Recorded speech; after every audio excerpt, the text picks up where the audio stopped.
Welcome to my latest experiment. This is a big one, the one I've been waiting for all my life. What is it? Try to imagine all life as you know it stopping instantaneously and every molecule in your body exploding at the speed of light. Oh my God.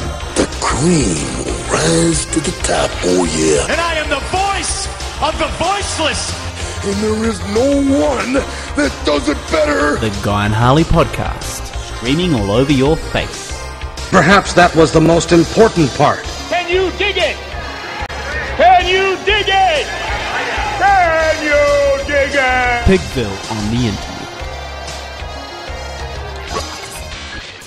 She's got a single eye that sometimes weeps.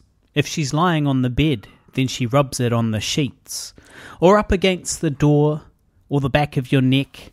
If your mother's around, well then you make a double check. I hate to tell you, with all due respect, take your mother to the doctor because her front bum's wrecked. You know why? Your mother's got a penis.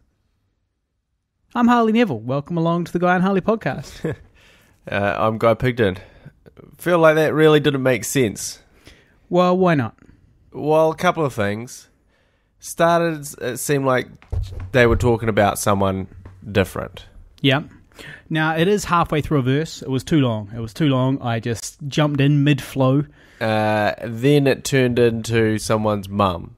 Mm-hmm. Then, instead of, like, they're talking about them having a single eye, I guess that could be... it's the penis. But it really made the impression that it was a vagina. Well, front bum is wrecked, definitely implies vagina. Yeah. But it's so wrecked because it's a penis, is what he's saying. But anyway, that is your mate, the GLC. You ever heard of him? No. I never heard of him either. It's the GLC. Now, we're actually, that's his song, Your Mother's Got a Penis. Now, we're actually launching a new initiative here at the Guy and Harley podcast. Those lyrics were chosen by Filthy 50, Hardy Hundy, long-term supporter, Patreon supporter, Jeremy Howson. And new initiative, if you're a Patreon supporter, you can choose some lyrics too if you want. You can pick the lyrics. Just send them on in, facebook.com/Guy and Harley, or message me on Facebook, or well, those are the two best ways to do it, really. Or comment below. Just comment below with your lyrics. And but the thing is, got to be a Patreon supporter. So if you would like to become a Patreon supporter, you can. Facebook.com/Guy and Harley, or go to Patreon and search Pigville. That works too. Get your plugs mixed up there. I am, but that was Jeremy's idea plugs as well. Plugs and autopilot. That was Jeremy's idea as well. So good idea, Jeremy. Good thinking. And if any of you other Patreon supporters would like to give us some lyrics for next week, get at us. So what's been going on in the world of Harley Neville this week? Oh, look, it's all happening, mate. It's all happening, really. I don't know. I didn't know you were going to throw me in like that. Well, the thing is, you did say last time that you made a completely arbitrary rule which had never existed before, which the person... That's not true. You just did not listen to me. The rule had to be that whoever does the lyrics has to have a first topic to go directly into. It makes sense. But it's never been a thing. And it's you were just always been a thing. And you're like, it's the rules, mate. It's the rules. And I was like... And then I thought back and I was like, hang on a second. That's not the fucking rules. It is the rules. It's never been established. Sometimes you have a first topic. Sometimes I am a first topic. No, you go back and actually listen to 100 fucking podcasts, mate. I listen to them. You go back and listen to them, right? And you will know. I have to listen to them to do the recap, to talk about what they'd happen. Hey, you think you're hardcore. I listen to them voluntarily. All right? So... I guarantee if you look back, you'll find that this rule does not come into effect at all. It does. And we've spoken about it before. Don't get me started, you. Look, so... Yeah. So, I don't know what's happening in my life. You just argued for this role as well. Yeah, well, I didn't prep today. Guy's been rushing me, okay, listeners? He's been rushing me. It was like I wanted to go to the gym. I'm sitting here all stinky. I'm still sipping on my protein shake. Normally I'm sipping on Fireball whiskey. Today I'm sipping on a protein shake. I went to the gym. I did one of my patented 20-minute workouts. 15 to 20. 15 to 20-minute workout. No shower. And I'm sitting here stinky and sweaty. And Guy's giving me grief about the first topic. Yeah. So you don't have anything. So. Okay, look. Carly Baker got back to me. The one that was the actress from Hollywood that's coming over to be in this movie that I'm acting in at the end of the month. And she left me on scene for a long time, but she did get back to me. We're homies now. It's all good. She seems cool. And also, I'm growing my hair out for that role, and so which is always fun. I look like shit. This is unrelated to Carly. This is a coincidence. I've been asked to grow my hair out and grow my beard out because this movie is set about 6 months after the apocalypse, and so I need to kind of just look a bit feral. And as we know, there's no barbers. There's no barbers. They're the first people to go. And also there's no hair trimmers because they all run out of batteries. And there's no power. And before power, there was no haircuts. Yeah. Yeah, so... There's no scissors because they've all been used to stab zombies with.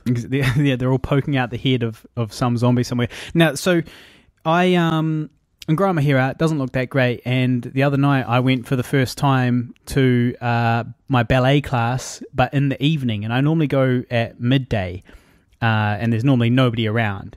But this time I went in the evening, like the 5:40 p.m. class. And let me tell you something. It was Shorty Central. And it was me and like 20 women. Literally, there was not a single other man in the room, and it was just me. I was the only guy there, and I've got my hair growing out. I've got my greys all in my beard and in my hair. I've got this massive, ridiculous chest hair and hairy shoulders, and I wear kind of like shitty workout gear. It's not like I wear like cool, trendy, rich boy brands or anything like that. No, I'm not wearing anything like that. I'm wearing like shitty shorts from the warehouse and whatever wife beater I can fucking scrape off the floor in my room and and peel off the floor. And so yeah, I really sincerely felt like perhaps some of the ladies there who would never have seen me before, even though I've been going for 2 years because I normally go during the day, they would have thought I was a homeless person who had got a membership in order to use the gym, use the showers, and stuff like that. Just the guy who comes in and then also does a pervy ballet class when it's all women. Yeah, not to do the showers, to whack off in the showers after doing my ballet class, perving at these poor women trying to exercise. Well, it's not on my watch. It's pretty. It's pretty creepy.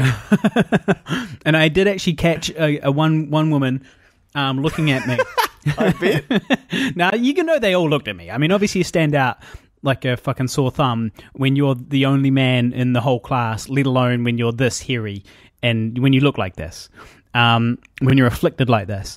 And so yeah, I caught this one lady. I was like facing the mirror, so she didn't know that I was looking at her. I was facing the mirror, and she walked in the room with her mate, and they were talking like blah blah blah blah blah. And then she saw me, and I saw her, but she didn't see me see her. She saw my shoulders and like stopped like mid word, like midway through, and then like just kind of like looked like almost like she didn't understand what she was looking at.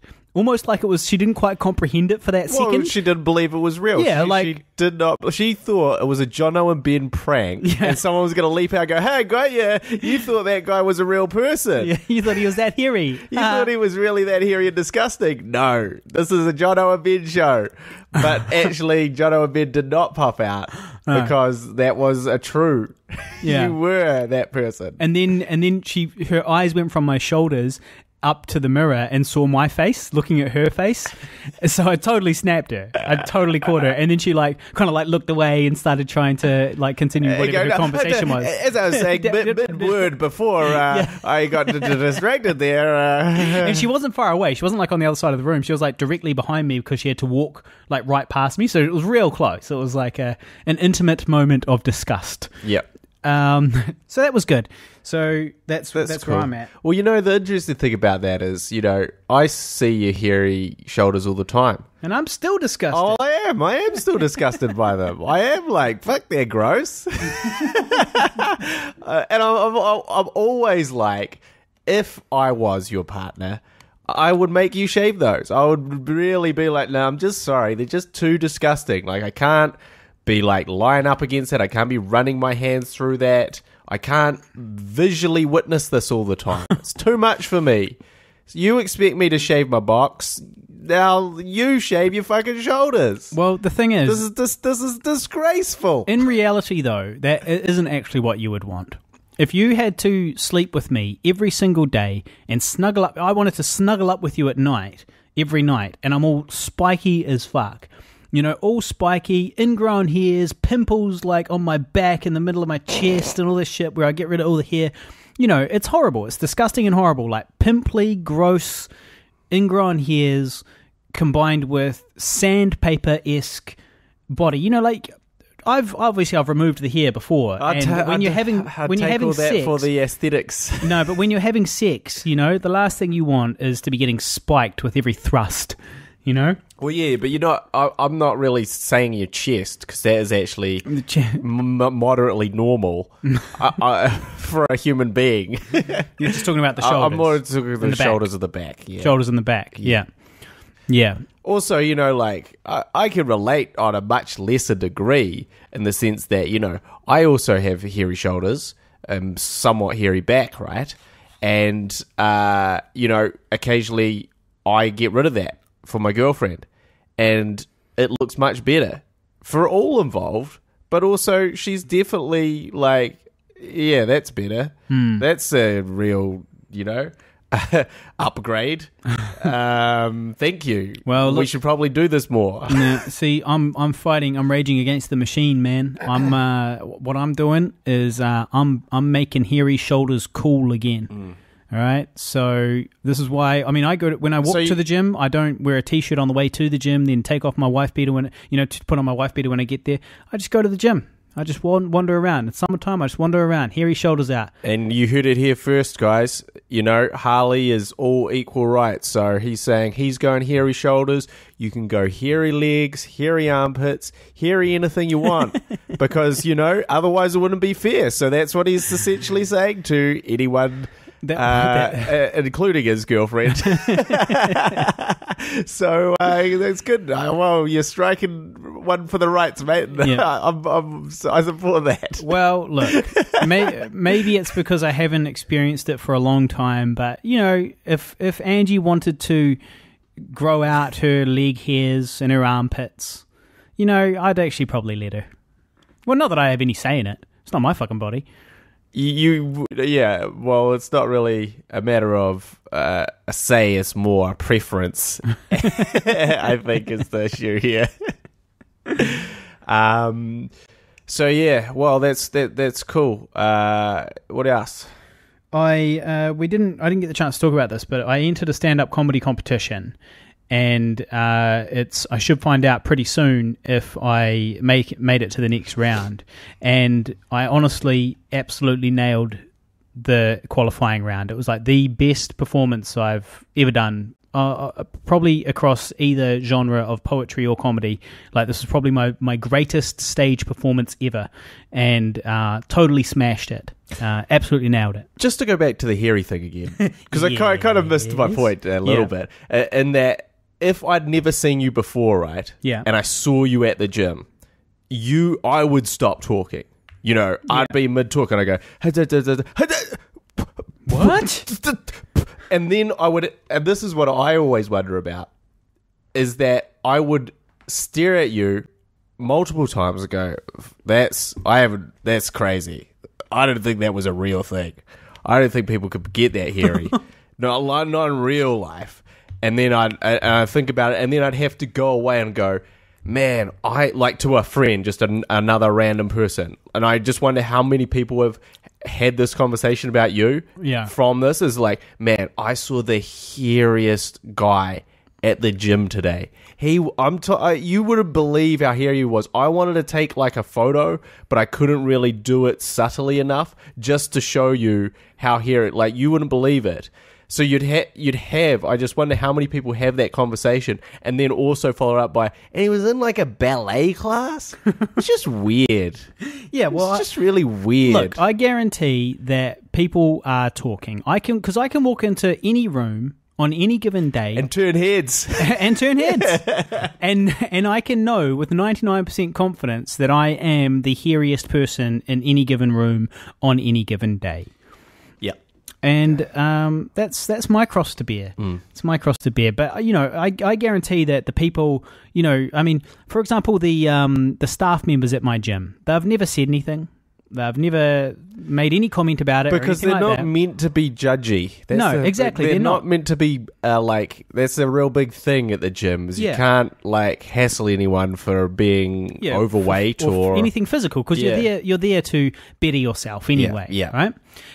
They've never said anything, but I guarantee, surely when I'm not around, they'll be like, something, that guy, when they're referring to me, they'll say the hairy guy, or they'll say hairy Harley, I reckon, because they always remember my name. So it makes me think, well, how'd they do that? I know how they did it. Fucking, God damn it, Harley. What's the word for when you have word association? No, words that all start with the same letter. Assonance? Yeah, maybe. Assonance? Might be. I don't know. Maybe Emmy will know. So anyway, Hairy Harley. That's how they'll remember me. Yeah. For sure. I guarantee that people are talking. I guarantee that the women are talking about me. I also wonder if they've had a conversation, like the gym people have had should we tell them to put a t-shirt on? Yeah, one, should we tell him to put a t-shirt on? Two, should we tell him that the ballet class is actually for women only? But it's not. I know. It's not, because men go to it. Other men, not very often. It's generally only me. But other men do go to it. But I make a real point of not talking to anybody at the ballet class and not leering too lecherously at the ladies. And the reason why is because obviously I just want to preemptively, I want to avoid any issues, because if one lady comes up to the they go, oh, was that guy okay? I'm a bit uncomfortable. I'm a bit uncomfortable about that kind of person being around my ballet class. They could end up being like, oh yeah, okay, maybe that is a problem. Yeah, they could definitely. Also, so I preemptively don't talk to anybody. I just creepily stand in the corner. Yeah, silent, doing perfect pirouettes. It's pretty funny. Yeah, it is pretty funny. But anyway, you went to the comedy, did a good job, and you find out soon. Yeah, basically, find out soon, did a good job, and I think that was pretty much... Oh, that's right, I was rehearsing before the performance. I was rehearsing, and I had my window open, and there's this bit in my bit where I say, she's talking about foreplay, I'm trying to maintain an erection. And I yelled that bit. I'm trying to maintain an erection. Yeah. Exactly as somebody walked past my window. So they just would have been walking past my room and they would have heard me in there yelling, I'm trying to maintain an erection. A classic Seinfeld George Costanza moment. It was. I'm having a wank. I'm by myself in my room having a wank. And I'm yelling at myself for belittling my own erection and wanting too much foreplay with myself. Something like that. That's good. Well, is it time to open up the Uber files? Oh, fuck. I hope so. So, obviously, as you know, I'm a driver by night. I like to imagine myself as Ryan Gosling in Drive. That's how I like to picture myself appearing to other people as I pick them up on the Uber. I picture you more like Jake Gyllenhaal in that movie where he follows around ambulances late at night. Oh, honestly, that's what I think of you. It is probably more like that. Or like Taxi Driver, Robert De Niro. Yeah. Where I'm I'm a pretty crazy creep. Yeah. Picking people up and then taking underage girls to porn movies. Which is something you do reasonably regularly on Friday nights on K Road. 15-year-old prostitutes from K Road to walk-in movie theaters where they're showing porn. Yeah.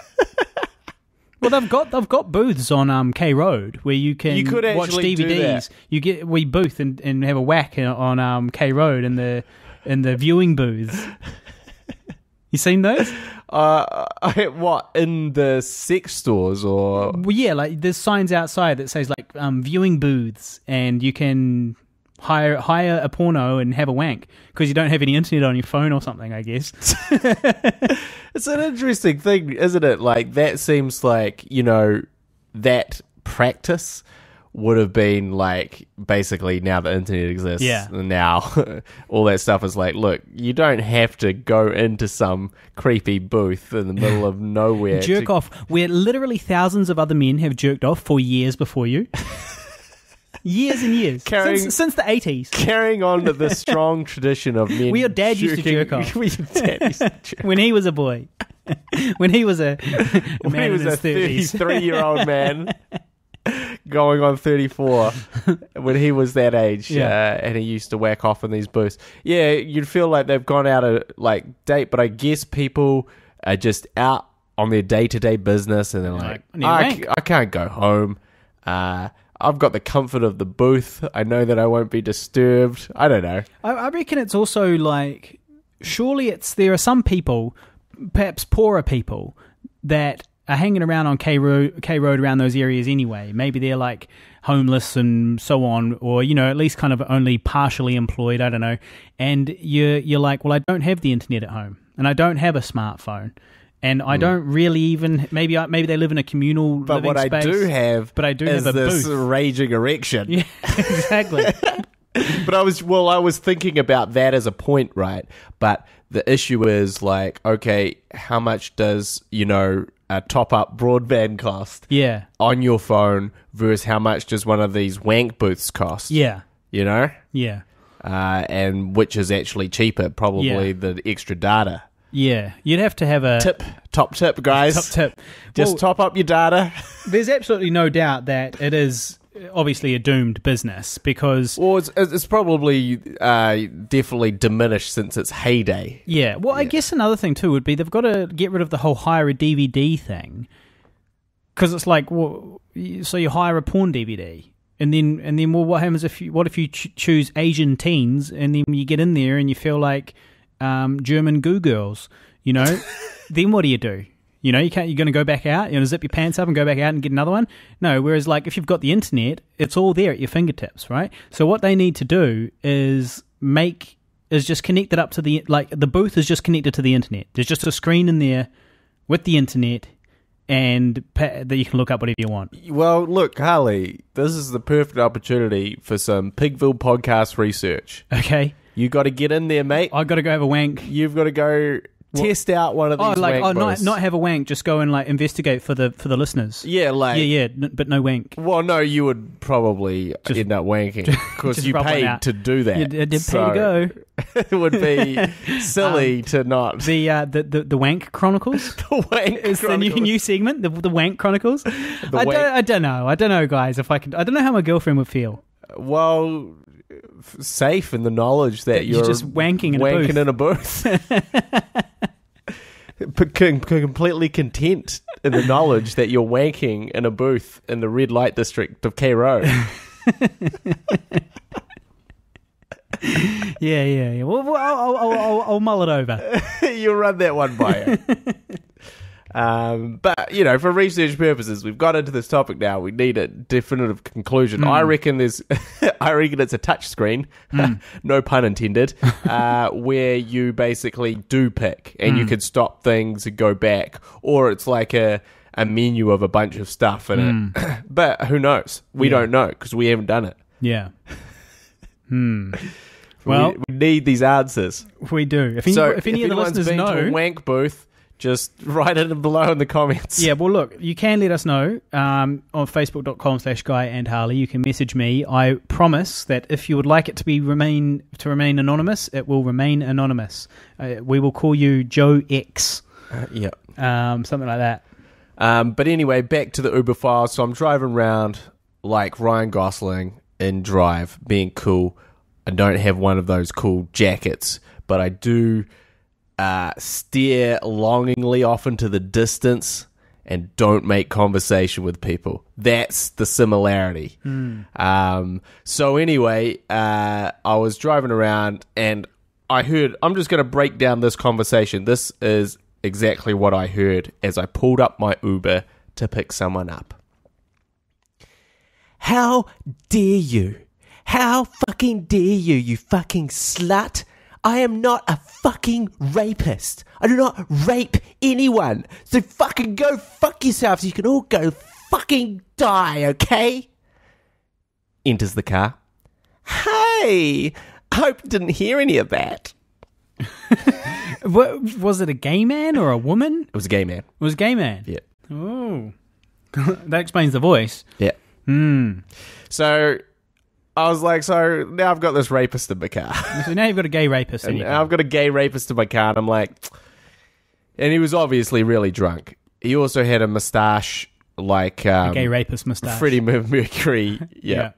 So I wasn't worried about being raped. Let's clear that up right now. You weren't worried? No, because that's how it happens. I could overpower this man.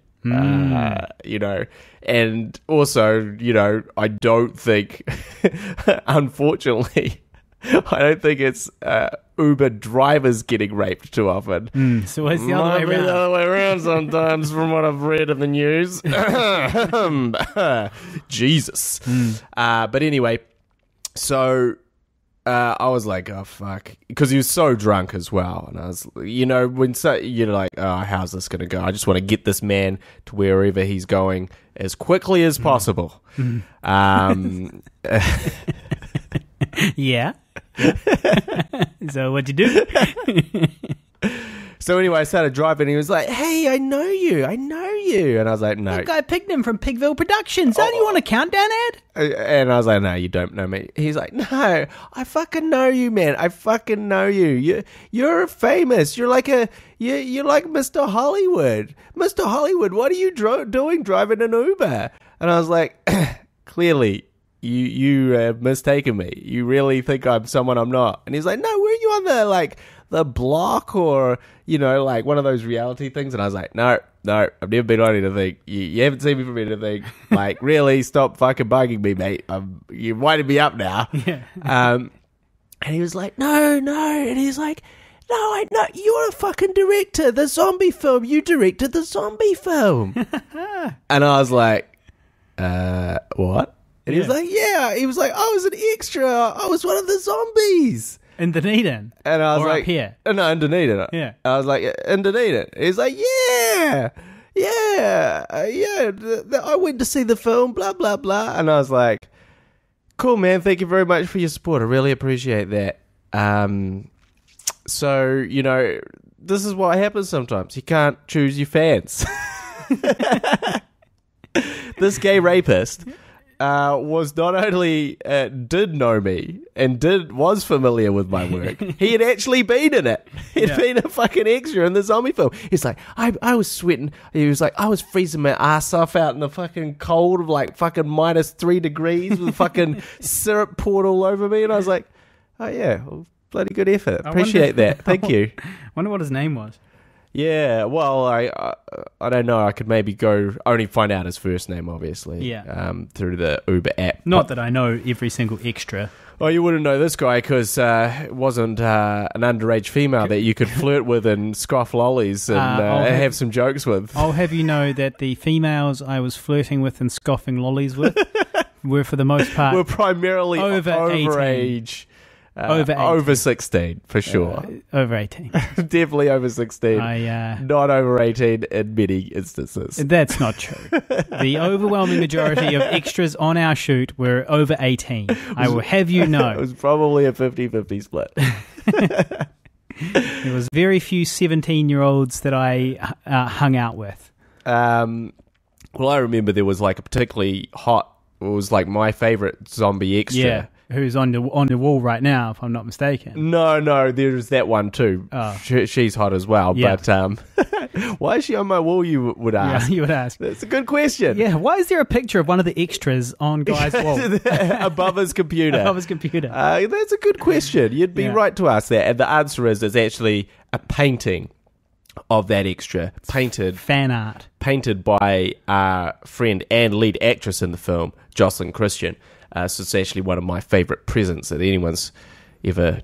You know, when you do get older, it's certainly true that you appreciate different things. So, like, back in the day, if someone had given me a painting, I would have gone, fuck this. What a fucking painting? What am I going to do with this? I wanted a game. I wanted a video game. Exactly.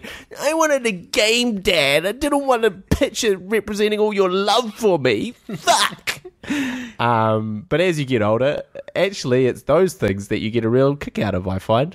Well, yeah. And so this one in particular is a picture of the zombie. But anyway, the zombie extra that I had a crush on. Yeah. Someone revealed to me, like, sort of halfway through the shoot, they're like, yeah, she's 15. And I was like, good. Moving on. Probably don't need to shoot this close-up of her anymore. Probably thank you very much. Probably don't need this breast close-up anymore. Thank you. I'm out of here. Well, she'd be 21 or so now, mate. Oh, yeah, look, right now, if I wasn't happily in a relationship with a beautiful woman, sponsor of this podcast, I would definitely look into that. I would definitely see if I could face stalk and go, hey, there's like good times, on the old zombie I wonder set. which one she was. She was the girl with the big eyes. I think I just liked her giant set of eyes. You definitely know her if you saw her. I think I liked her look as a zombie as well. So what I'm saying is that dead people turn me on. Guy's dead fetish. Guy's fetish for dead teenagers. dead underage teenagers. Oh dear. Oh shit. Oh, we've gone off the rails again. Oh shit. Definitely sound bites from this one are coming back to haunt us. Oh yeah, they really are. No, it's bad. So anyway, why were we talking about the dead teenagers? She wasn't dead. The dead teenager that you liked? What was she was a zombie extra, and this gay rapist was a zombie extra. Got it. Hence the connection there. Yeah, it all fits. Hey, speaking of gay rapists, now, as we all know, as long-time listeners know, I played a gay rapist not that long ago in a feature film. Yeah. Now, one other thing that happened that I kind of forgot to mention, like I went on set and I didn't know that I was playing a gay rapist, but I also didn't know that I was doing a very near nude scene, but not me nude. The actress was nude. Right. And I had no idea. Like we were filming that day, and then I was like, okay, here's the scene. And I'd read the scene, obviously. And you were like... But I didn't realise that the scene... Like, it was like a medical situation where I was the doctor and I hold all the cards, I hold all the power, and there's this patient who... It's an asylum, so this patient is there, and I have all the authority. And I'm sort of... I'm not, like, overtly lecherous, but I'm just uncomfortable and sort of objectifying, and you know, I stand there looking at her for entirely too long, and that type of thing. 100% channeling your ballet class. Yeah. Sense memory to your ballet class. I was.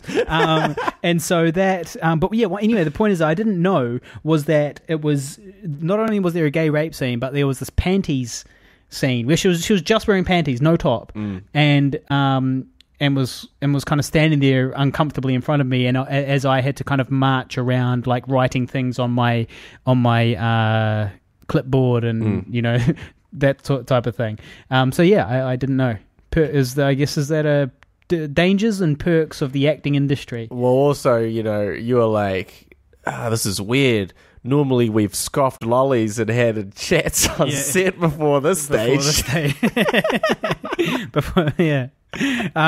And also, speaking of panties, I caught one of our flatmates walking around in the kitchen in her panties the other week. Yeah. Well, that does sometimes happen. Does sometimes happen. Flat life. Flat life. What else is going on? So your commercial, you were in a countdown commercial. Yep. We spoke about this last week, and I've shared it now on the Facebook page, facebook.com/GuyandHarley, and you can see it there. And if you want to judge my source Yeah. Well, so now pouring skills. Guy mentioned that the source continuity was all out because of the way they had to shoot around it and blah, blah, blah, blah, blah. Well, our former flatmate and a friend of mine from work, Ben, he actually saw that ad and didn't know you were in it and noticed the hand continuity was all out of whack. It's pretty blatant. And then he realised it was you, and that obviously made it even funnier.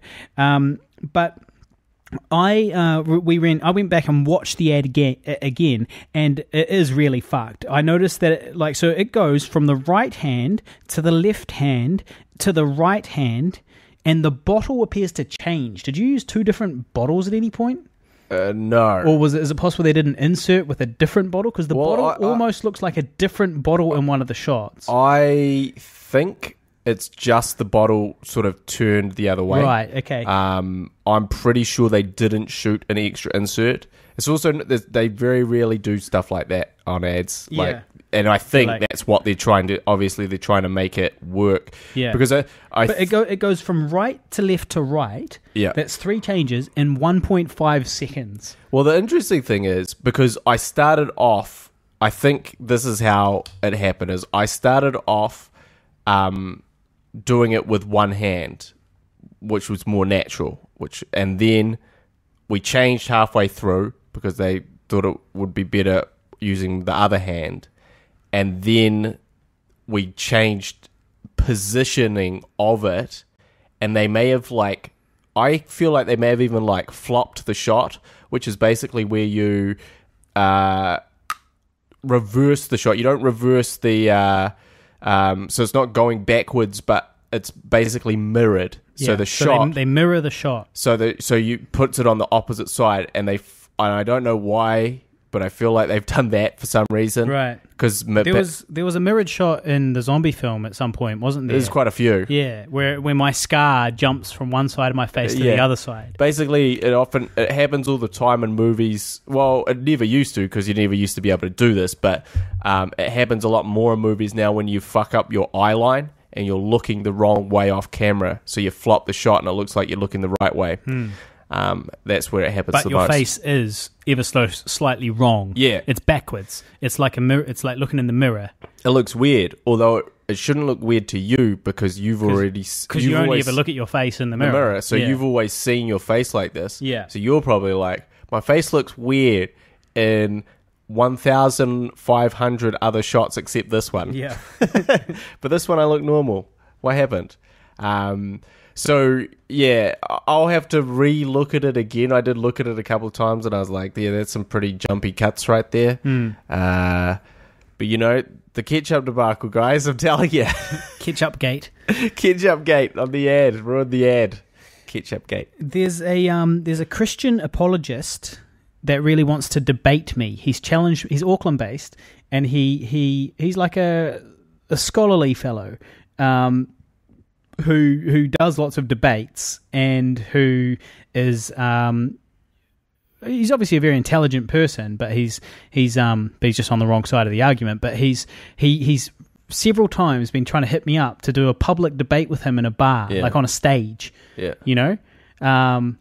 Which is kind of crazy. Like, it's pretty mad. I've politely declined so far because it's like, it's like, well, let me get this straight. You want me to waste my time debating with you about whether or not your imaginary friend is real? Yeah, it's pretty outrageous. If you break it down, it's like, I don't believe in the God you're talking about, so we can't really debate whether or not he's real. We can only debate whether or not your imaginary friend is real from my perspective. It's pretty crazy. But he's hit me up a whole bunch of times. And the thing is that online we keep on having these sparring matches, on Facebook where I'll comment something or he'll comment something. And then, but the thing is that I keep on dominating him quite soundly. But it's not because I'm smarter than him. I think he's smarter than me. I think that he's a more intelligent person than me. I think that he's got 2 disadvantages. One, I've been training since I was 13 to be a smart ass. Alongside you. Yeah. So that obviously has given me an advantage. Yeah. You've been training a long time, to make snarky remarks, snarky pointed remarks. Yeah. disassembling someone else online. Yeah. Your whole life has been building up to this point. This is really one of your core skills now. Well, it is. It actually is. It is something that I can rely on. But yeah, and so I've been training for all that time, and then also like, so he's smarter than me, and he's all like university educated and all that stuff, and I'm like, I barely passed high school. But the issue is that he's fighting from a flawed position. He's fighting from the illogical and flawed position, which is that God's real, and it's like at the end of the day, no matter what you say, I can disassemble it because you've got zero evidence for any of your claims. You have facts. I've got facts, exactly. And science. And logic. And logical conclusions based off, is it empirical evidence? Yeah, it might be empirical. I don't know. I don't know either. But that's the thing. That's what you've got. So yeah, exactly. So it's hard for me to lose, and it's hard for him to win. Yeah. Because he's arguing from a flawed position. If he was arguing for the existence of God, well, then we'd have a much better, I don't know, well, it'd be hard for us. We'd both be arguing the same point, I guess. But yeah, anyway, so that's that. And then on a related note, obviously my poem Gravity has been on the internet for a little while now. It's done pretty well online, and it's all about religion and my lack of belief in it. And these two evangelical Christian guys from America made an hour-long podcast, but you can watch it, like it's over Skype, and they recorded it, and it's on YouTube. It's an hour long, dedicated entirely to dissecting and debunking my poem. It's pretty epic. Gravity debunked. That's more or less what they should be trying to do. And so, but yeah, I was a bit nervous when I first saw it. Like, I was like, oh fuck, what's this? Like I was worried that I was going to get my poem disassembled by a weighty intellectual argument, Yeah. And I was concerned about that because it's like, at the end of the day, I'm not a scholar, right? I'm not educated. I'm just a guy who, I went to Wikipedia and Wineglass University, that's where I got my doctorate.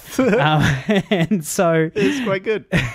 And so yeah, I was a bit concerned, but I watched it, and honestly, it was exactly what you'd expect. It was just terrible, like all sorts of false conclusions being jumped to, and them like taking things I had said and trying to turn it into something it wasn't, and stuff like that. And so if you can bear it, you can watch it. Facebook.com/Guy and Harley. I'll share it there. Which you won't be able to bear. You won't be able to bear it. I got through it all, but of course it's about me. Yeah. And even I struggled. I struggled, and it's about me.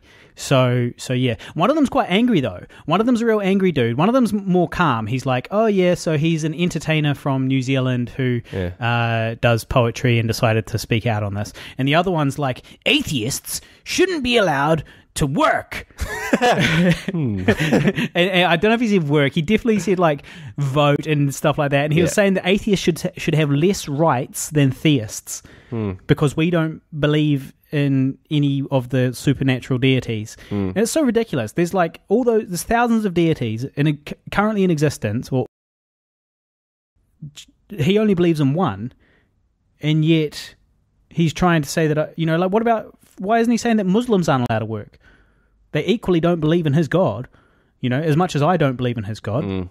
Where's the logic, guys? Where's the logic? Well, I'm sure you can bring that up to them if you... Why don't you find their Facebook and post a snarky comment? Well, no, if I was going to do anything, I guess I would do sort of a retort vlog. Yeah, just a little one. Like I wouldn't do an hour long. It'd be 5 minutes or 3 minutes. It'd be like, hi guys, thanks for making a video. Here's why you're wrong. Here's why you're stupid. I'll see you next week when you reply. And that's just content, YouTube beef. That's what you want. You want to get traffic. You want to get money. YouTube beef. It's the way to go. The problem is I'm trying to think of a good poetry name for my YouTube channel. Like I haven't found a name that I like, and so I can't really promote it until I think up a name that represents me as a poet. That I like Prince EA. Okay, what's my Prince EA? What is it? The poetic primate. I don't mind that. The poetic primate. That's not bad because it references your heariness. It references my heariness. Which is important. It is. Well, because the way that came about was I was like, oh, the hairy poet. And I was like, well, the poetic primate's better. And then I was like, well, it means that I can use my hairy shoulders as a brand, right? It means I can do poems with my hairy shoulders out, and that can be my thing on the internet, the fucking hairy poet. And I do reference history and the Paleolithic and these types of things in my poems, and so you it reference fits. all the history that you read up on Wikipedia. That I read up on Wikipedia, that I learned at Wikipedia and Wineglass University. Exactly. Right. Yeah. So I do often in my poems refer to prehistory and these types of things, and so it just totally makes sense. Like, it actually totally fits. So I'm sort of toying with the poetic primate. But if anybody has any suggestions, I'm all for it. I mean, it's a bit of a mouthful. It's 3 words. Prince EA. I don't really like that name. What's the EA for? Yeah. Well, EA, it's in the game. It's EA Sports. Right. It's EA, the game company. It's dumb. He does poetry about video games. He does poetry about exceptional soccer games. Yeah. And I could use my real name. I could just be Harley Neville, and that would be fine. But I also kind of want to distance my acting persona from my poetry persona, because I want to be able to say whatever the fuck I want as a poet without feeling like it's going to affect too much my ability to get cast in a fucking without ad. offending all the deeply religious people that seem to run Hollywood. Yeah. Well, exactly. There you go. Good luck with that. Good luck. I wouldn't want, if I was you, I would definitely not want to be cast in a big film and the director was a Christian. I would really not want that poem like turning up at, like, you guys are all out for dinner, like you like, it's the first day, you've just shot this on this big massive sound stage, $200 million feature film, and the director's a lovely guy, he's a nice guy, and he invites you out for dinner and you get to chatting, and then someone brings up, because that's also the other thing, is like, I reckon on that scale, that's where you get to the backstabbing. Like, that's where you get to the politics. Like, that's not all for one for all. Like, lots of actors are trying to sabotage other actors when they work with them. Unfortunately, on that scale, from the stories that I've heard. Not always, obviously, and not everyone. And, I certainly haven't really experienced, like, actors trying to sabotage other actors. But I could definitely see it. For many reasons, and someone just brings up, Harley did this. He's like, thank God for this great day that we've just had, and this beautiful dinner that I'm paying for with this 5-star restaurant. And you're like, yeah. And then someone's out like, no, Harley doesn't actually believe in God. He fucking did a whole bomb on it, actually. Fucking, like 5 minutes, just fucking destroying it. Like, oh, I've actually, look, I've got it on my phone. Here, let's play it. Everyone, let's play it. Pass it around. Yeah. And you're just sitting there squirming, shitting your pants, and the director's face is just getting sourer and sourer until it fucking final cherry of the fucking apple from the tree gravity reference, and he's done. Yeah. Well, look, I mean, it's not quite a $200 million production, but I do have some moderate concerns, which is that this short film I've been cast in at the end of the month, the director of that is a religious fellow, and he's nice. He's a nice guy, just like you say. Nice guy, religious. Yep. And so it does concern me. Somebody posted something on my wall the other day. It was like some anti-religion thing, right? Which I haven't posted anything anti-religion. I don't post much anti-religion stuff. But somebody posted something on my wall. So if you go to my wall, there's just like some anti-religion thing there, and it's like, I've just been cast in this awesome film, and I really want to be involved with it, and I don't want any sort of issues or problems. And so, I mean, I don't imagine. I mean, like, for the guy knows already. He's known me for a couple of years, so he knows already my stance on it, and chose to cast me anyway. So it should be sweet. But yeah, I mean, it was I was like, I better be careful about that. Yeah. Don't want to go like just burning bridges, Just tread a little careful on that. I burn bridges just to light my way. That's a good. What's that from? I made it up. Did you? Yeah. You can write that down. I did. So I did. Mate, I write all of this shit down. Anytime you hear me say anything clever on the podcast, you thought of it well in advance. Well in advance. This shit's all in the bank. You're reading from a script right now. It's all in the bank. I swear. It's like a multiple choice script where whatever guy says, you've got like one witty answer for it. Yeah. And you go, witty answer, dad joke. Yeah. Well, no, what shall I go with? I'm absolutely not kidding. I've got a dad joke like actually written in my notes here that I'm just waiting for the opportunity to use it. Just bring that just on comes us. up just when it comes up. Yeah. And I actually did another another one earlier on in this conversation. I can't even remember what it was now, but it was actually a sentence that I had pre-written.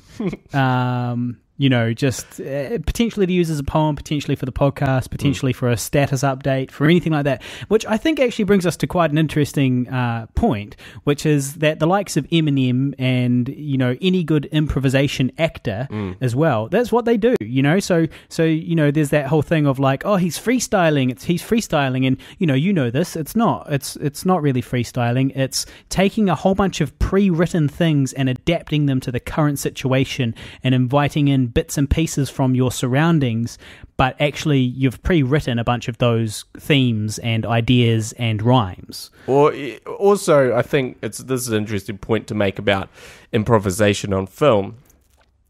There's very rarely true improvisation on film, where someone just says some random shit and you go, oh, that's great, I'll buy it. What actually happens is, as you're rehearsing or practicing, you start throwing out different lines or different ways to word things, or a different thing to kind of cap the scene off. And through time and progression, you get to a point where whatever you've come up with is marginally better than what's been written. And then they go, oh yeah, let's do that. And let's shoot it all completely as if it was scripted, but you're just saying this extra bit. And everyone goes, he's a master improvisationalist, and it's like, not really, like, and also, if your base is a very well-written script, and then you, like, that's really pretty good groundwork to start off with. And then if you can, like, just build, like, little cappers on top of that, that's great. But that's far from having, like, nothing good and then coming up with something brilliant to turn the whole thing around. That's not really how it works. Also, my experience on set is that I do think of a bunch of ideas beforehand. Like, I'll read over the script and I'll learn it one way, I'll learn it how it's written.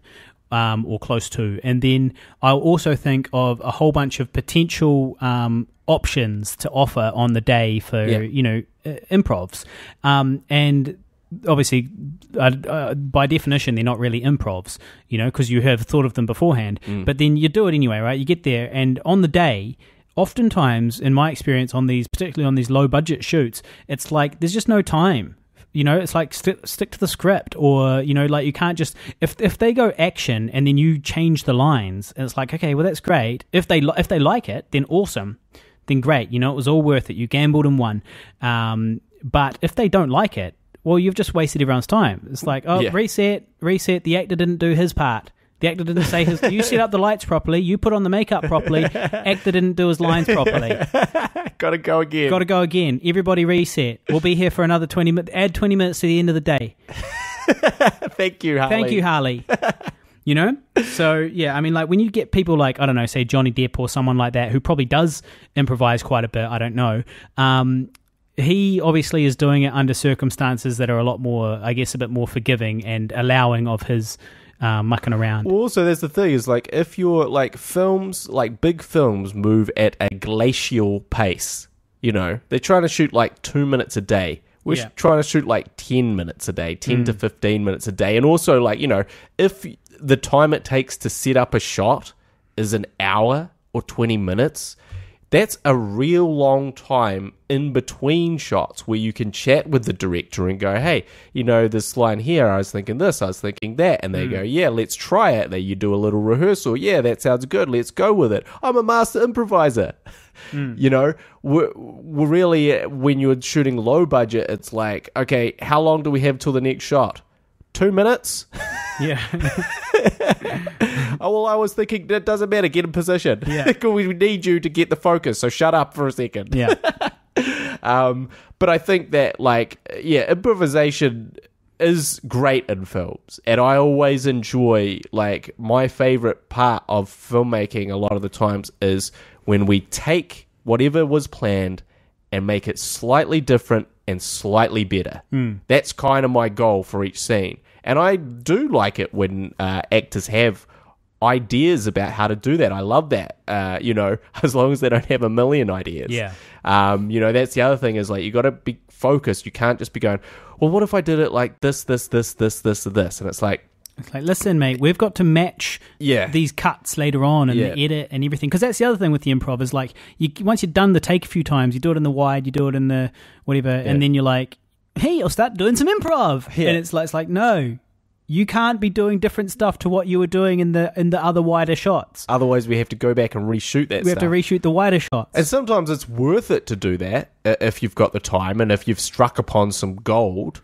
But I just think there is this big, misunderstanding about improvisation in all areas, that it's just this thing that just pops into your head, pops out of your mouth. And it's genius. And it's genius, and we all sit back and applaud, and like and of course I'm sure there are people like that, but I think a lot of the time it's sort of a refining process. I actually think that even those people that are like that, like if it's Jim Carrey or whoever, they do actually... It's still all made up beforehand. And he's had 3 hours in his trailer to think about that. Yeah, and like, for example, I was watching an interview with George Carlin the other night, and it was a comfortable interview in his home kind of thing, and they were asking him his opinions on things, and he was giving his opinions, and it was great. But the thing is that as someone who's watched quite a bit of his shows, quite a few of his shows, I recognised bits that he was using from the stage, but he was falling into bits as he went in this conversation, this casual conversation in the lounge. And it's like, that's that same thing. It's like, it seems like he was just saying, if you had never seen any of his shows, you would just go, this guy's a fucking genius. He's just making this up as he goes, and it's just so profound.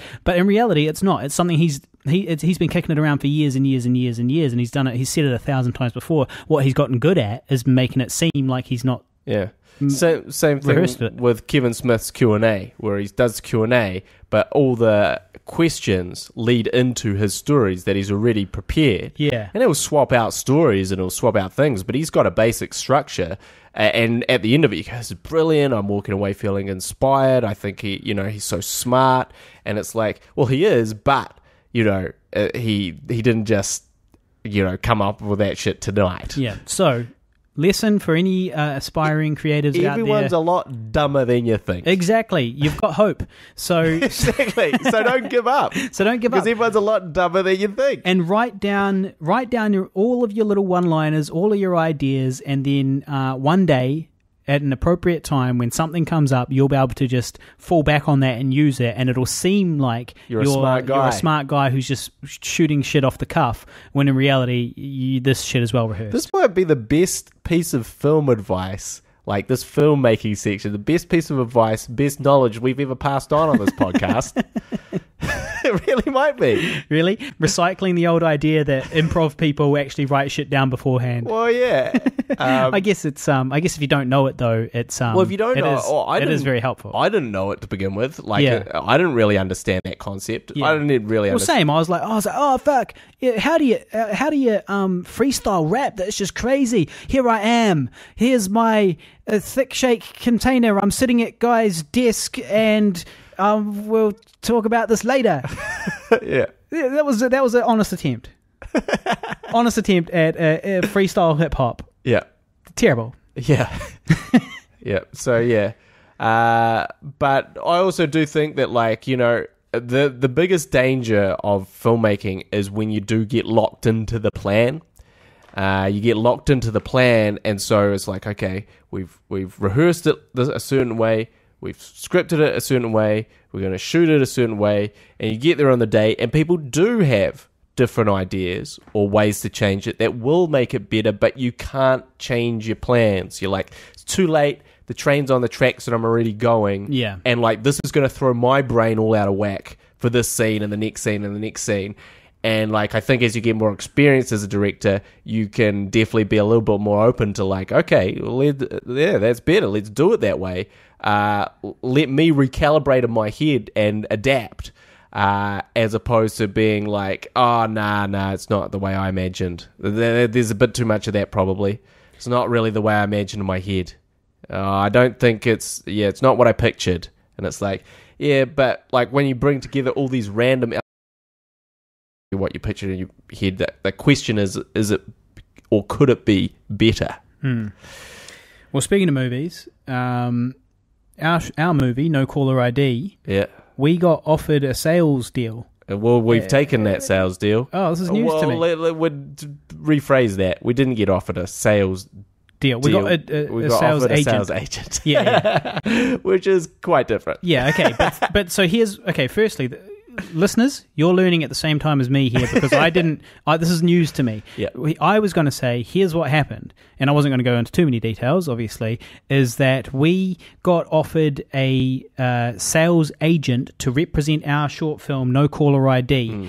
And what they do is they then take it around the world, selling it to people, and we get money if they buy it. Yeah. And obviously, it's a business, so they took on our film or wanted to take on our film because they saw value in it and saw potential for it to generate revenue.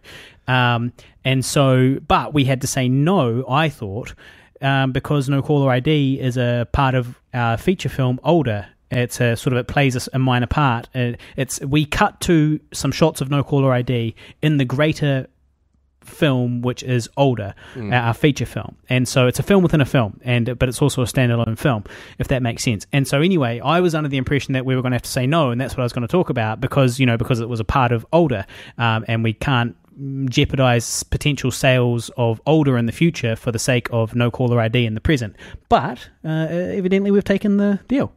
But we've ignored all that. Yeah. And we've taken the deal. No, basically what happened is, so I raised these concerns with them. With the sales agent. And sort of talked through it point by point. And they sought advice from their lawyers and from a few different people. And they basically said it should be fine. So you don't need to worry about that. But let's do it just for New Zealand. Yeah. Because we're very confident about New Zealand, but, maybe a bit, with international laws and stuff. Exactly. Yeah. So essentially we will just hopefully make some sales in New Zealand, and hopefully we can make some announcements about that in the future. Yeah. It's pretty exciting because we now have 2 films with sales agents that are out there being sold to the world. That's true. It's pretty awesome. I signed that contract just yesterday, actually, and had to drive that into town. And it was actually quite a lengthy contract to go over. Right. But, did you take that contract to your mates at like the Directors Guild or any of those Writers Guilds or any of those? Literally just signed it. Gave it away. I don't see how that could go wrong. Not an issue. Absolutely not a problem. Absolutely no worries there. Won't be a problem. 0% verified by anyone. Literally ignored what the guild is there for. But actually, to be honest, the guild isn't because this is a contract as a sales agent. It's not a director thing or a writer thing. Yeah, exactly. Yeah. So they would be like, why did you bring this to us? Yeah. Stop wasting my time. Basically, why are you always hanging around here, guy? You're not a real director. Okay, look, quite frankly, we're getting sick of reading your applications and having to reject them. Well, could you know how much time it takes to read one of your applications? Just stop handing them in, please. Because that would be a lot easier for all of us.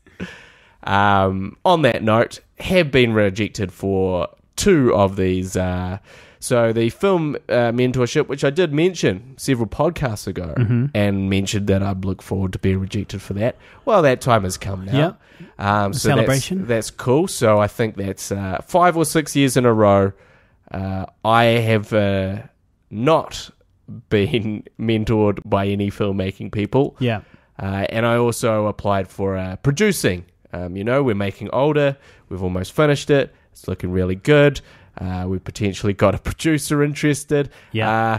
Perfect time to go on a producing course and learn all about the sales and distribution, the aspect of filmmaking that we are the least versed in. Yeah.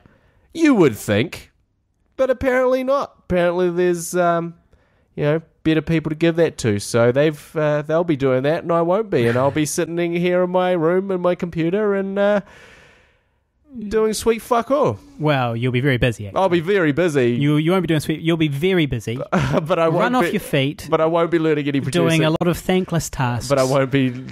You won't be doing any cushy producing courses with free lunches, free scones, and all that. And a gluten or vegetarian option for those that would choose it. According to the internet, I'm an extroverted introvert. And I reckon... According to the internet, I'm a fucking angry cunt. Well, I was going to say, you're probably a pissed-off introvert, is what I'd call you. Is probably how I'd define you.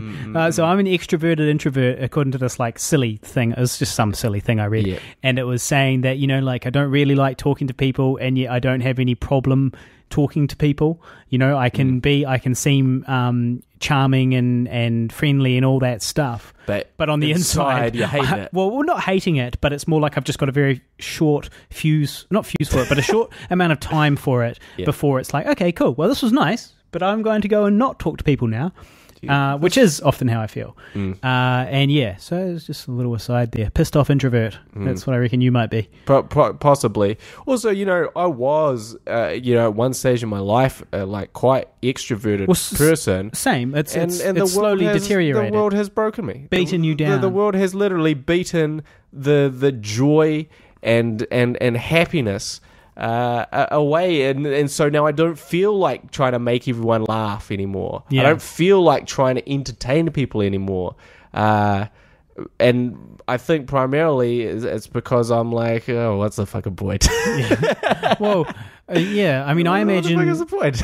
Well, I imagine in your position as well, it's like, well, I could sit here talking to you, or I could go away and do something which is actually productive and works towards my goals. Yes. You know, and I get the impression from you that anything that isn't really directly advancing your filmmaking goals and career is somewhat superfluous. So selfish. Somewhat superfluous. So single-minded. It is selfish and it is single-minded, but it's also something that you need, you know, like if you want to become one of the greats, you've got to be like that. You've got to concentrate on your career full time, and it's kind of an unfortunate necessity. It is, yeah. And the becoming fact of the a worse human being to be a better filmmaker. Fuck. To quote King 810, a band that I have been thrashing the shit out of for 6 months or more. Yeah. The better I get at making this music, the worse I get at being a human. Yeah. I think it's probably true. Yeah. It's probably true. Yeah. Yeah, don't see many of my friends that often. Yeah. Don't really see them too often. But also... Even me, we live together and like we struggle to get an hour together to do the podcast once a week. We've been meaning to record some stuff for Lewis Roscoe. He's got a great animated series coming up called The Arksville Homicides. It's on Facebook. Go check it out. It's got an awesome new trailer which he just released today. And we have been meaning to record some voice stuff for him at the end of the podcast, and it's like every time it's like no time, we've got to go. Like for example today, we've got to wrap this up soon. I've got to go to work. Got to go to work real soon. No, we should wrap it up pretty soon. It is just one of those things. Time is at a premium. Time is at a real premium. And if you were not putting all this time and effort into the nitty gritty, thankless, hard tasks that filmmaking is 99% composed of, then we wouldn't be nearly as far as we are. Obviously, it's all your struggling behind the scenes that's really gotten Pigville this far and gotten Zombie Holocaust out. You know, like if you, as the director of I Survived a Zombie Holocaust, had finished your directing and said, "Okay, cool, I'm just really mostly going to wash my hands of this. I'll supervise the edit." I'll do all along the things, someone else. I'll fulfill my obligations, but I won't go above and beyond. I'll just do my obligations as a director. I actually sincerely believe that I Survived a Zombie Holocaust would either not be out and potentially would never come out, or it would be just, you know, an absolute, you know, real steaming pile of shit. Yeah. I agree with both of those. I don't think it would be out, to be honest. Yeah, I don't think it'd be out either. It's like there's so many things that had to be done right from the beginning, you know, like all the footage that hadn't been labeled, you know, just all the clips that hadn't been labeled. They hadn't even been labeled due to a poor post-production workflow, which was not your fault at all. You know, and it was like, oh, okay, well, I guess somebody needs to go through and label these 1,500 shots or, you know, whatever it is. You know, and nobody would have done that because you were the most invested person there. And if you weren't doing it, well, no one else was. Well, I think that's the problem is like, why do you get down about filmmaking? Is like, well, I ask myself this. And it's like, because what is it that, like, it's like, because on the one hand is like, I'm healthy, big plus, real happy that I'm healthy. I have really good friends, really happy with my friends. Really good friends, really smart people, all really lovely. Also known them for like, a lot of them for like 20 years. Real enduring long friendships. Again, these are kind of the two things in your life, apart from the exception of like sort of romance and stuff, that you look for in your life to have. You go, what about career? You go, well, that's, the negative. I have two careers because I've got to make a living, and then I've got to, and filmmaking. And that is tough in the time management side of things, but it's still, like, I am still living my dream. I am still doing what I dreamed of doing. And not only that, like, the fact that we have worked so hard to learn all aspects of filmmaking as opposed to just the ones that we like, has given us the freedom to like, okay, well, yeah, it would be great if we got funding. It would be really take a lot of pressure off. But on the same token, we in our lives never have to get funding again from a point of view of like, it obviously depends on what projects we pick. There's some things that are just not feasible, but is it feasible for us to make projects that we really like and are passionate about until we die without ever getting funding? Yes, probably. Probably is. And I guess that ups the personal sacrifice. But at the end of the day, it's like I think of a story and then I get to make it. That's all I wanted to do. I just wanted to do it on a bigger scale without all the personal sacrifice. Yeah. Well, that's the thing, though. When Older comes out, I got a feeling that'll help us. That'll bring it up. That's your second feature out. That's the second feature. And it's looking really good. And so I do feel like it will raise your status a little bit, and I think that will help. Especially if Older makes if it turns a profit. If we turn a profit from Older. That's great. I reckon that's going to sort of show potential investors that's like, oh, okay, hang on a minute. These guys are capable of doing something, and potentially they are worthy of investing in. Well, I think also it's that it's the 99% drudgery, which filmmaking is, that just hangs heavier as the years go by.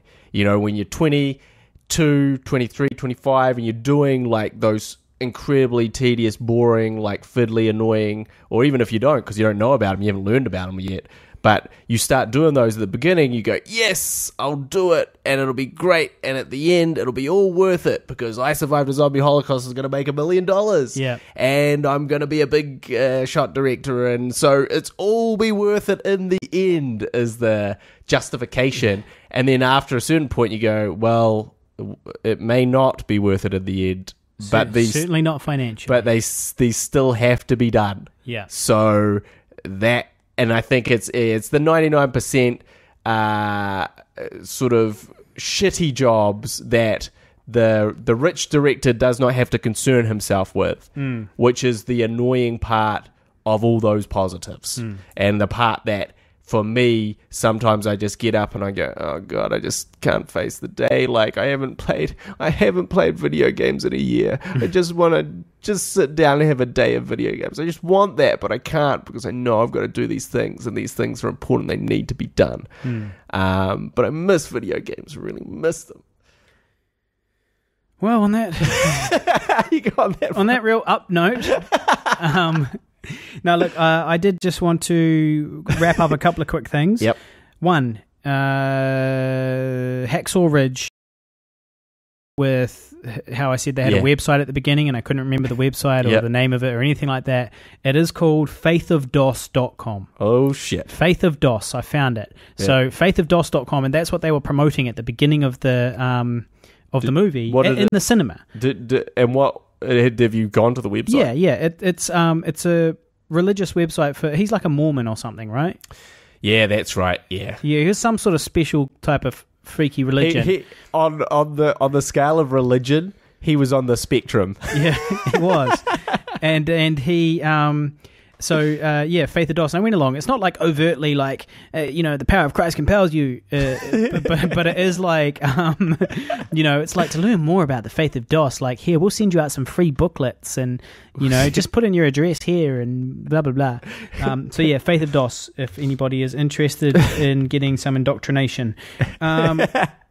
Now, I also had something else to say here, which was that I met with Tyler from the Tyler and Luke podcast. Go and check them out. Tyler and Luke. They're a New Zealand filmmaking podcast. They do they interview celebrities and talk a lot about the entertainment biz and that type of thing. So if you're interested in that, and if our episodes are too far apart, go and check out Tyler and Luke.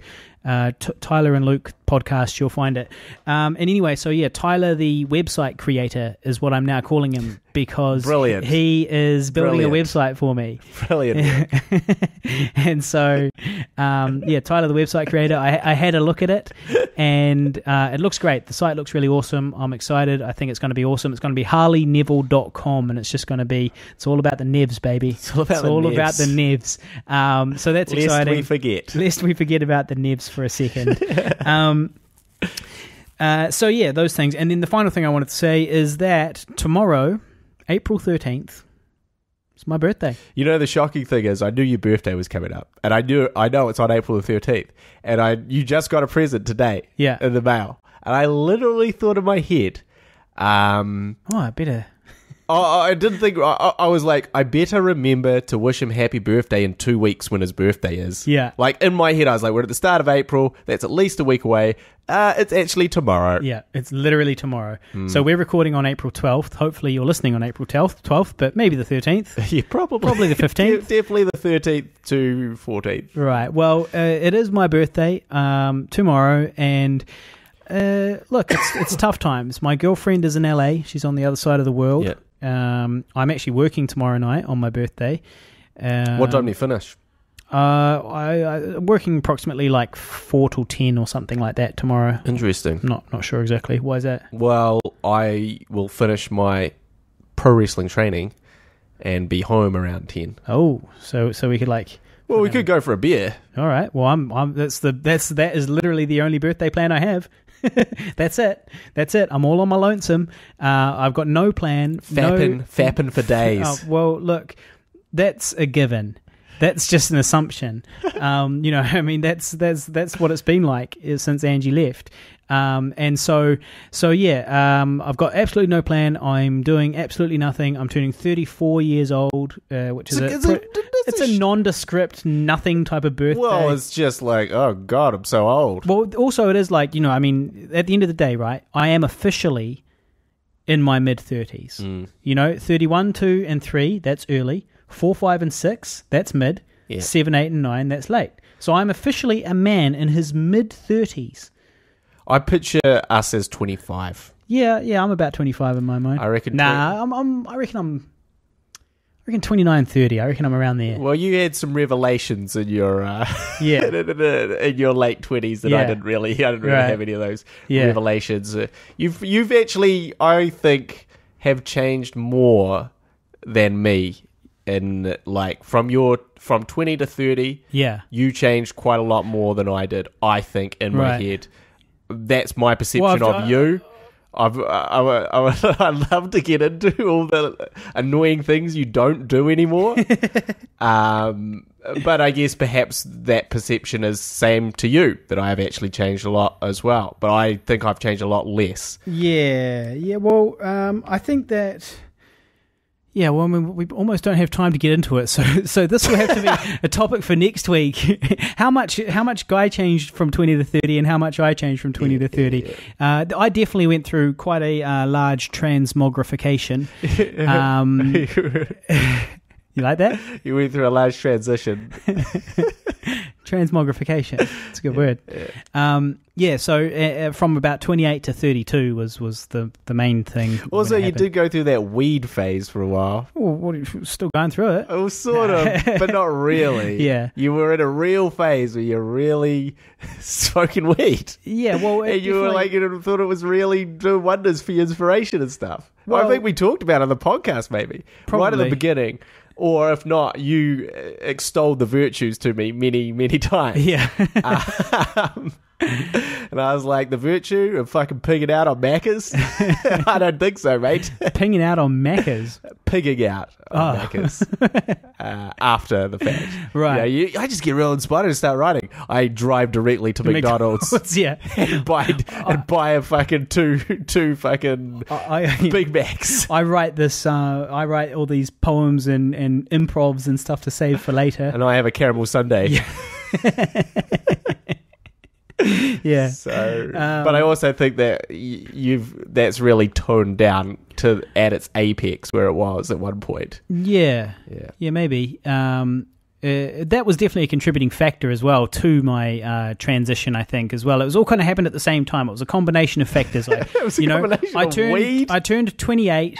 And I didn't smoke weed before 28. So I turned 28 and I started smoking weed. And I feel like that combination of kind of aging and suddenly becoming more introverted and thinking more about, the world and all that type of stuff. And speaking less. It all came from that combination of like age and weed. And I'm glad that I didn't start smoking weed until my late 20s because, they say your brain doesn't stop developing until you're 25. Well, it's still like... It's still changing and developing now, I think. But, like they say, it's changing a lot before you're 25, and you can fuck it up if you be a habitual weed smoker while your brain's still developing, which makes... Sorry, Liam. Which makes perfect sense to me.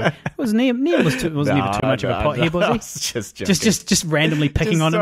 Just a little joke in for... he's a supporter. You got to shout him out. You got to acknowledge him every now and then. Yeah. He's listening. Yeah, so anyway, we can get into that next week, though, a little bit more about those changes in you and changes in me, because for now, I've got to go change my undies. I just went to the gym. I'm some stewing over here. I just quick move I did just want to finish the birthday thing. Yeah. So it is my birthday tomorrow. I'm doing nothing. I've got no plans. I've got no friends. I'm not doing a BYO. I'm not having a party. You do accept presents. But I do accept presents. And if any of the listeners wanted to buy me a beer, they absolutely can. And a very easy way to do that is to go to paypal.com. All you need is my email address, which is harleyneville@hotmail.com. harleyneville@hotmail.com. Slap $8 in there or $10 or something, and I'll buy a beer. And hey, if two people put in $10 each, well then Guy and I can both have a beer tomorrow night after work. If you also want to send him presents, he can privately probably give you my address to send to. Yeah, a bunch of perverts will be like a bunch of filthy 50 perverts. Well, as long as they're sending you presents, posting me dick pics, and as long as used dildos, as long as stinky used dildos, might be a fresh one. Liam's stinky used dildo. Jason Coombs. You can get I think a dildo is one of the things you can get away with using and then giving to someone else, right? If you keep the packaging, no one will be the wiser, but there'll just be this knowledge in your head. And this secret shame in your head that you've passed on a lot of things to this person. That was in my ass. Yeah. How's the new dildo treating you, Guy? And then in the back of your head, that was in my ass.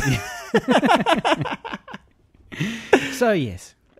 So you were saying movie reviews. Yeah, don't forget, people, Patreon and PayPal. That's the way to buy me a beer. Yeah.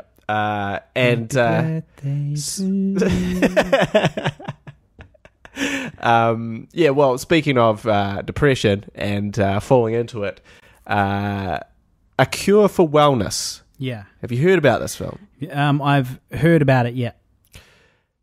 I've heard the name. Pretty good name. I think I watched the trailer, though, and I was like, this looks shit. Great name, I think. Yeah. Cure for Wellness. And it's by Gore Verbinski. Do you know who that is? He's the neighbor of Invercargill Verbinski. He's the director of the first Pirates of the Caribbean films. Wow. among other things. He also did Rango, which and The Lone Ranger. Underrated. Lone Ranger, very underrated. Good, underrated. But anyway, so he's kind of done all these big blockbusters, and he's come back and done this kind of thriller/horror. And it's quite long. It's a long film. It asks you... I hate long films. It asks you for your attention. It draws you in slow. It's a slow burner. Oh, I hate those films. And it's interesting because I think everyone has that attitude, unfortunately. Short attention spans. The only slow burn film I've ever enjoyed was the latest one by Tarantino. The Hateful Eight. Yeah. Well, that's the thing, but that's my point, right? You can become engaged by a long film, and it can work for you. Yeah, but it's 9 times out of 10 it doesn't. You know, that one did, but 9 times out of 10 it doesn't for me. So for me, I'm a little bit more forgiving, but I listened to a interview with a director, and he was like, yeah, look, I'm just trying to do something a little bit different. I'm trying to say, look, you're going to have to sit with this for a while. You may have to think about this. It's going to be a little bit more work for you, and movies are missing that. And I agree. American movies are missing that. 100%. You know, they're really missing that. And I thought it was nice. My girlfriend did not like it that much. She thought it was too long. But I thought it was really nice that he was willing to take risks, and that's kind of what he said. He's like, look, I'm not trying to do the safe, easy thing here. I'm trying to do something that's a little bit more thought-provoking, and, you know, it's not going to be for everyone, and that's okay. I'd rather be on those fringes. And I was like, that's pretty fucking cool, because that's not the attitude that most people have, and this film is worth your time. And and it has grown on me. When I watched it, I was like, yeah, this is a little bit long. The more that it sat with me, much like The Shining, which this clearly references a little bit, I found it to be better, and I've thought about it more, and I'd like to watch it again. And so I recommend that one for those that are willing to sit down and take a little bit of time with a film, because it's exquisitely shot. Great performances, creepy premise. You gotta love those asylum movies, don't you? Put someone in asylum. Fucking always good stuff. Like the one I just did. Yeah, and what's that one, the Scorsese one? That was Shutter Island. That was not too bad. And also that, that script that I wrote. One of my first scripts was an Orderly asylum Misconduct. movie. Yeah, that was an asylum movie. We'll probably never see that. Guy's first ever kind of successful script. And we say successful in the sense that other people were interested in it, and it got sent to agencies and, and that type of thing, and it had the potential to get bought. Yeah. And it was called Orderly Misconduct, and he was 20. Yeah, probably 20. Yeah, 19, 20. I probably wrote the first draft when I was 19. Yeah. Yeah. Orderly Misconduct. And there's a little nod to it in Older, so keep an eye out. If one day you get to watch Older, you'll see a little nod, a little secret Easter egg about Orderly Misconduct in there, and only you listeners and Guy and I will know about it. Yeah, fucking the most obscure references in my films. I leave them only for my podcast listeners. But A Cure for Wellness, I encourage people to go out and watch that if you like kind of thriller/horrors, if you sort of looking for something a little bit different, and also, just good stuff. All right, I think you might actually like it, Harley, if you don't get if the length doesn't affect you too drastically. Yeah, which it could do. Yeah. But all right, that's enough, you cinephile. Speaking of things that have run on too long. Yeah, I am I'm late. I've got to be at work in half an hour, and I haven't had a shower from the gym yet. So, homie got to roll. But we will see you next week. Please remember you can support us by hitting like on the Facebook page, facebook.com/Guy and Harley.